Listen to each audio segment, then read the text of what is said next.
वहीं एक बड़ी खबर, श्रेयस अय्यर सिडनी के अस्पताल में भर्ती हैं। पसलियों में चोट के बाद इंटरनल ब्लीडिंग हुई है। चोट के बाद श्रेयस अय्यर आईसीयू में भर्ती हुए। ऑस्ट्रेलिया के खिलाफ मैच में ये चोट लगी थी। कैच पकड़ते वक्त वो चोटिल हुए थे और अब इंटरनल ब्लीडिंग की वजह से हालात थोड़े बिगड़ते जा रहे हैं। इंटरनल ब्लीडिंग के बाद उनको आईसीयू में भर्ती करना पड़ा था। कैच पकड़ते वक्त चोटिल हुए थे श्रेयस अय्यर। श्रेयस अय्यर सिडनी के अस्पताल में भर्ती हैं और पसलियों में चोट लगी थी, जिसके बाद इंटरनल ब्लीडिंग भी देखने को मिली थी। चोट के बाद श्रेयस अय्यर आईसीयू में भर्ती हैं।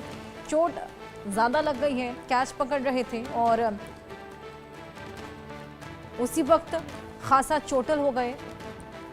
जल्द से जल्द अस्पताल ले जाया गया था, लेकिन अब चोट थोड़ी ज़्यादा बढ़ गई है। इंटरनल ब्लीडिंग भी देखने को मिल रही है, जिसके बाद डॉक्टर्स की टीम लगी हुई है। लगातार उनको एग्जामिन किया जा रहा है, तमाम उनके टेस्ट हो रहे हैं।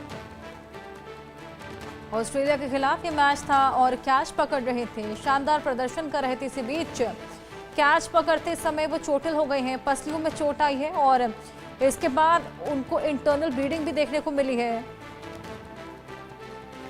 श्रेयस अय्यर सिडनी के अस्पताल में भर्ती हैं। पसलियों में चोट के बाद इंटरनल ब्लीडिंग हुई है। चोट के बाद श्रेयस अय्यर आईसीयू में भी भर्ती हुए।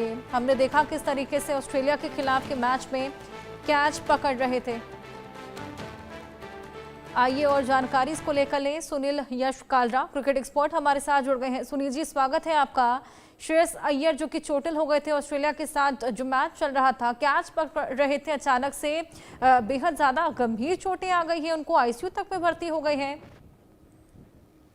देखिए, सबसे पहले तो ये फील्डिंग वाली जो रिब्स वाली जो इंजरी होती है वो थोड़ी सी टफ होती है, क्योंकि आपको बिटवीन आपके पैर और स्टमक के बीच में जो कोलिजन होता है उससे rib injury 80% of the time होती है। बट जब इंजरी हो जाती है तो हम लोग क्या करते हैं, जो टीम का जो थिंक टैंक है वो उसको प्रिकॉशनरी मेजर के लिए हॉस्पिटल भेजता है, चाहे कुछ भी हो। छोटी सी भी अगर आपके पास अगर हल्की सी भी स्नैच हो तो आप सीधा उसमें चले जाते हैं हॉस्पिटल में। बट ये हॉस्पिटल वालों का कहना होता है कि आप वेदर इसको फर्दर इन्वेस्टिगेट कराओ और एक फर्दर सेकंड ओपिनियन लो। जहां तक मेरा रिपोर्ट है कि उसको एज अ प्रिकॉशनरी मेजर किया। आईसीयू में तो है, बहुत खतरनाक बात होती है आईसीयू, बट ये एक प्रिकॉशनरी मेजर है। आई रिपीट, ये प्रिकॉशनरी मेजर है, क्योंकि अभी रिपोर्ट्स आई हैं और उसको रेस्ट करा रहे हैं। क्योंकि देखिए, ओडीआई तो खत्म हो चुके हैं, तो उनके पास अभी टाइम है, उनको T20 के उसमें नहीं है, तो वो आराम से अपना टाइम ले रहे हैं और एज अ प्रिकॉशनरी मेजर अपने आप को सेकेंड ओपिनियन ले रहे हैं वहां से मेडिकल उसका। In fact I am also told कि उनकी और जो इंडियन बीसीसीआई के जो डॉक्टर्स और उनके जो आपके एक्सपर्ट्स हैं, उनके साथ एक्सचेंज हो रहा है इंटरनेट पे, आपस में वो रिपोर्ट्स एक्सचेंज हो रही है और वो आपस में सेकेंड ओपिनियन ले रहे हैं। But the good news is कि राइट मेडिकल उसमें ऑब्जर्वेशन में है और इंडिया के भी डॉक्टर्स और ऑस्ट्रेलिया के डॉक्टर सारा उनको क्लोजली देख रहे हैं और ये एज अ प्रिकॉशनरी मेजर उनको रखा गया आईसीयू में। कोई घबराने की बात नहीं है। बिल्कुल। कब तक वो वापसी कर सकते हैं, कब तक रिटर्न हो सकते हैं वो फील्ड पर? देखिए, आपने बहुत अच्छा सवाल पूछा। ये तो मेडिकल यूजुअली वो एक दिन की ऑब्जर्वेशन होती है। आप इंग्लैंड, ऑस्ट्रेलिया, साउथ अफ्रीका में कभी भी जाओ तो जिस भी प्लेयर की होती है, क्योंकि जो होम बोर्ड होता है वो चाहता है कि हम अपने डॉक्टरों से इसका इलाज कराएं।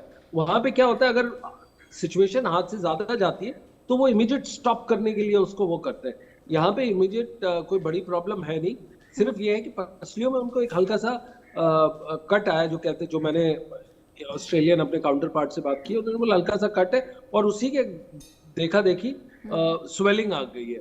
तो जब आपके एमआरआई और आपके जब एक्सरे रिपोर्ट्स आती है उसमें क्लियरली जाहिर किया हुआ है कि उसको थोड़ा सा ब्लीडिंग के साथ साथ सूजन आई है।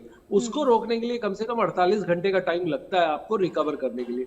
तो एनीवेयर बिटवीन 24 से 36 घंटे ये बिल्कुल हॉस्पिटल में ही रहेंगे और वहीं के अच्छे सीनियर डॉक्टर्स के साथ है। इन द मीनवाइल आपके इंडियन डॉक्टर्स ने भी वहाँ डॉक्टर्स से, ऑस्ट्रेलियन डॉक्टर्स से कॉन्टैक्ट एस्टैब्लिश किया। जी सुनील जी, जब शुरुआत में पता लगा था चोट का तो इतना ज़्यादा कंसर्निंग नहीं लगा था, क्योंकि आए दिन हम सुनते हैं कि क्रिकेटर्स चोटिल होते रहते हैं, लेकिन जब ये खबर सामने आई कि आईसीयू तक में भर्ती हुए थे तब ये थोड़ा ज़्यादा कंसर्निंग हो गया। आईसीयू की प्रक्रिया क्यों देखने को मिली थी? देखिए, आईसीयू नाम सुन के ही सब घबरा जाते हैं, बहुत ही दहक जाता है दिल के, यार आईसीयू में। बट आपको बताऊं ये सबसे फिटेस्ट प्लेयर है। इनकी जो फिट बॉडी मेटाबॉलिज्म है वो वन ऑफ द टॉप 3 मेरे ख्याल से विराट कोहली के साथ ये मैच करते हैं।